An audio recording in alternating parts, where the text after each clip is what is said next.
बैजनाथ जी, party ने आपको उम्मीदवार बनाया, उम्मीद थी आपको कि उम्मीदवार बनाया जाएगा? ये कोई उम्मीद नहीं थी। तो जो लोग कहते हैं कि ये पारिवारिक पार्टी है, इस मिथक को तोड़ने का काम किया और परिवार से बाहर के व्यक्ति को, खास करके इसी परिवार के लड़के को उन्होंने आगे बढ़ाने का काम किया। ये हिम्मत वाली बात उन्होंने की है, बहुत बड़ी हिम्मत दिखाई है। एक लंबी लकीर खींचने का काम हुआ है। कहा जा रहा है कि 40 साल बाद पलामू प्रमंडल से कोई राज्यसभा जाने वाला। हाँ बिल्कुल, और पहली बार 76 के बाद, अच्छा, और उसमें भी एससी पहली बार आज़ादी के बाद। ये बहुत बड़ी बात। ये बड़ी बात है। तो ये हिम्मत दिखाने का काम हेमंत जी ने किया है। इस वक्त बात करने के लिए हमारे साथ बैजनाथ राम हैं, जिन्हें झारखंड मुक्ति मोर्चा ने राज्यसभा चुनाव में उम्मीदवार बनाया है। इस वक्त नॉमिनेशन फाइल करके बाहर निकले हैं। बैजनाथ जी, पार्टी ने आपको उम्मीदवार बनाया, उम्मीद थी आपको कि उम्मीदवार बनाया जाएगा? ये कोई उम्मीद नहीं थी। ये माननीय हेमंत सोरेन जी के मेरे प्रति विश्वास और उन्होंने जो मेरे प्रति विश्वास जताया है, इसका परिणाम है कि आज राज्यसभा के लिए यहाँ प्रत्याशी बनाया गया हूँ। मैं आभार व्यक्त करता हूँ, हृदय से कृतज्ञ हूँ माननीय मुख्यमंत्री जी का, जिन्होंने मेरे ऊपर भरोसा किया और आगे भेजने के लिए पहल की। कई नाम की चर्चा थी, आपके नाम की कोई चर्चा भी नहीं कर रहा था। आपको पहली बार कब पता चला? अचानक से फ़ोन आया कैसे? देखिए, ये सीट गुरुजी की सीट थी। कोई भी व्यक्ति, जब हम लोग कल्पना करते हैं, जिस प्रकार की चर्चा थी, सब जगह मार्केट में यही बात थी कि कोई न कोई जाएगा, परिवार का जाएगा।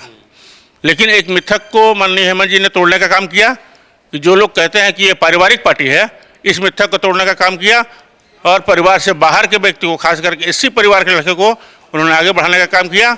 ये हिम्मत वाली बात उन्होंने की है, बहुत बड़ी हिम्मत दिखाई है। एक लंबी लकीर खींचने का काम हुआ है। परिवार से बढ़कर आपको माने एक दलित समाज पार्टी, परिवार से बढ़कर पार्टी और पार्टी से बढ़कर कार्यकर्ता, इसको उन्होंने स्थान दिया है और उसी का परिणाम है कि आज हम लोग प्रत्याशी के रूप में आपके सामने हैं। पता चला कि जब नाम की घोषणा हुई आप भावुक भी हो गए बहुत? स्वाभाविक था, ये स्वाभाविक क्षण था कि चूंकि गुरुजी का खाली किया हुआ सीट, उनके देहांत के बाद सीट खाली हुआ था, तो सारे लोगों की अपेक्षा यही थी कि कोई ना कोई परिवार से जाएगा। और ये मांग भी था, समय का भी मांग था। लग रहा था लोगों को कि परिवार से कोई ना कोई जाएगा राज्यसभा। आपको भी लग रहा होगा? हम लोग भी उम्मीद कर रहे थे, जैसी चर्चा थी, लेकिन एक अप्रत्याशित रूप से इन्होंने फैसला लिया, जो राज्य के सभी वर्ग के लोगों का ध्यान रखकर, पूरे राज्य को दृष्टिगत रखते हुए इन्होंने जो फैसला किया है, वो अचंभित करने वाला था। कहा जा रहा है कि 40 साल बाद पलामू प्रमंडल से कोई राज्यसभा जाने वाला। हाँ बिल्कुल, और पहली बार 76 के बाद, अच्छा, और उसमें भी एससी पहली बार आज़ादी के बाद। ये बहुत बड़ी बात। ये बड़ी बात है। तो ये हिम्मत दिखाने का काम हेमंत जी ने किया है। आपके सामने दो कैंडिडेट हैं, एक तो आपके गठबंधन के प्रणव झा और दूसरे निर्दलीय उम्मीदवार हैं परिमल नाथवानी। भाजपा लगातार कहती रही कि उम्मीदवार देंगे, लेकिन अंतिम में कहा कि आंकड़ा नहीं है, इसलिए निर्दलीय को समर्थन कर रहे हैं। तो क्या मतलब हुआ? जब उनके प्रत्याशी, उनके विधायक अगर किसी को समर्थन कर रहे हैं, तो फिर उनको अधिकृत प्रत्याशी घोषणा कर देना चाहिए था। अगर इतनी उनको भरोसा था कि हम जिता लेंगे, तो अधिकृत प्रत्याशी घोषणा करना चाहिए था। ये तो गुड़ खा और गुलगुला से परहेज, ये वाली बात हो रही है। लग रहा है कि परिमल नाथवानी के आने के बाद एक चर्चा है कि कहीं ना कहीं हॉर्स ट्रेडिंग वगैरह ऐसा कुछ? नहीं, गठबंधन इंटैक्ट है, सारे विधायक एक साथ हैं और सब विधायक मिलकर दोनों सीट हम लोग जीतेंगे। दोनों सीट निकल रहे हैं। बिल्कुल।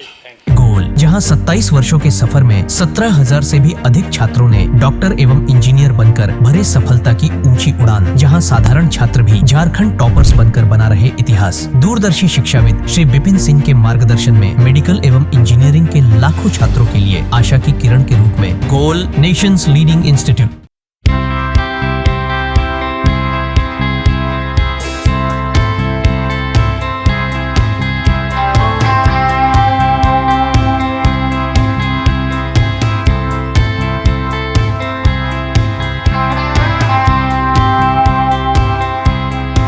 सरकारी परीक्षा की तैयारी का सबसे भरोसेमंद नाम NIBM। अच्छा कोचिंग ढूंढ रहे थे तो फिर गूगल में ही बताया कि यहाँ का रेटिंग भी बहुत अच्छा था। पुरुलिया से आए हैं यहाँ पर कोचिंग करने के लिए। NIBM के बारे में मेरे एक भैया हैं जो पिछले साल ही बैंकिंग यहीं से प्रिपरेशन किए और इस बार IBPS PO में सिलेक्शन लिए। मेरा अभी फाइनल सिलेक्शन हुआ है RRB PO में, उत्तर बिहार ग्रामीण बैंक में। मेरा फाइनल सिलेक्शन RRB PO में हुआ है। And IBM, the follow-up.in like, share, and subscribe. www.thefollowup.in